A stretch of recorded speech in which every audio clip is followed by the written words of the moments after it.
everyone, this is Keith Scott from Apple City, Australia. I'm one of the voices of Bull Energy Loose. It's time to watch Relentless and Unstoppable. And so give it up for your main hosts, Douglas Kelly and Andy McPhee.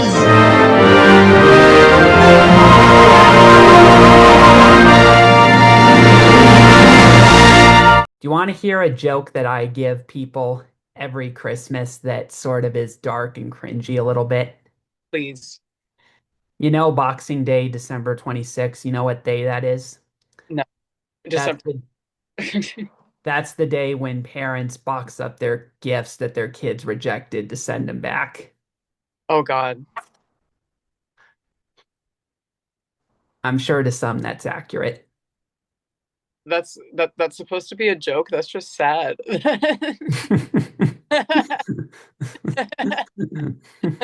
Depressing. If that was a little too much, I apologize. You're fine. I'm just joking around. No problem. So, you grew up in a tight-knit community of Estes Park like me, and what do you remember about me exactly at the age that we were? Yeah, like I said, honestly, not that much. I think you and I had a conversation the other day where we were kind of talking about how we kind of like fell off of each other's radar until very recently. Um, yeah, again, it's like nothing personal. It's just literally like I just don't remember much from my childhood. And um yeah, so I really don't remember that much. I just it was only until like we started talking that I started kind of remembering like just yeah, like hanging out and but yeah, not really much about like you as a person as much as just kind of like what we did together. Yeah. So for those who don't know, Uasha and me were in a tight-knit community in Estes Park and had some friends we hung out with regularly, like Kelly Dennison, a previous guest on the channel, and we also knew the Colsons, Kaylee and Joe very well, and I had a lot of students I hung out with that were in my grade, but Uwasha was a grade below me, and so, but we were pretty close enough in age, and then obviously I left Estes, and because Uwasha, sort of disassociated herself with people at a young age, it was easy for me to basically be forgotten. Although Uwasha, you know, as we all know, everybody, in my past, I had some controversy surrounding my name, especially on social media, which I've openly, condemned my past actions and I've repented from, because it was really, how I acted on social media years ago. Everyone was not in, but there was no excuse for it. And Uasha had a front row seat to a lot of my antics and my past behavior. And what do you remember about that? Yeah. Yeah, I feel like namely just like the I'm sorry, I'm foggy on the race car driver's name. Brad Keselowski, Brad yeah. Keselowski, yeah, yeah, that whole drama. And yeah, whenever I see like unless like drama finds its way to me, I tend to keep my distance from it.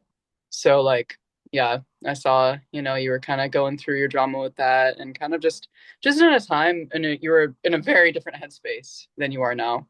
Um a little bit more unaware. You were still struggling with your soda addiction.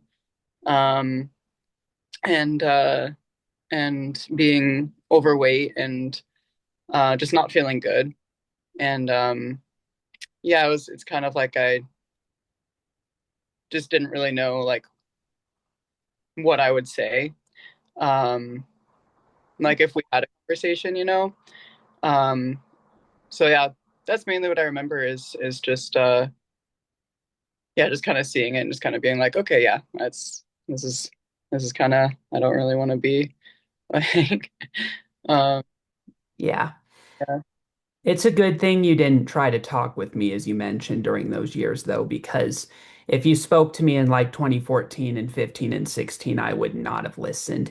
In fact, I would have probably bullied you next. And so it was good that you kept your distance. Yeah. Yeah, that's good awareness. And that's Yeah. I yeah, I noticed that. I noticed that shit in people like that awareness is what I look for in my friends, and that's why we are friends now and why we talk regularly. Because Yeah. yeah, I feel that kindred spirit. And yeah, and then to kind of like segue into when we started talking again, that was when I had seen you really taking major steps on like your health journey, which Hmm. was into yeah, just like mental health, and then that was also when you started RNU, and you were talking to Andy McPhee, and he was coaching you, and yeah, and then I kept seeing your posts and like how you were saying you quit soda and you were losing weight and you were feeling really good about yourself, and I just immediately hopped on, and because I remembered those moments when you're in a much different place, and it makes me really happy when I see people that are recovering in all different forms, and it inspires me to do the same in the ways that I haven't acted well towards myself or others. Um, yeah, so I recognized that in you, and I wanted to reach out, and then we just kind of started talking pretty consistently since then.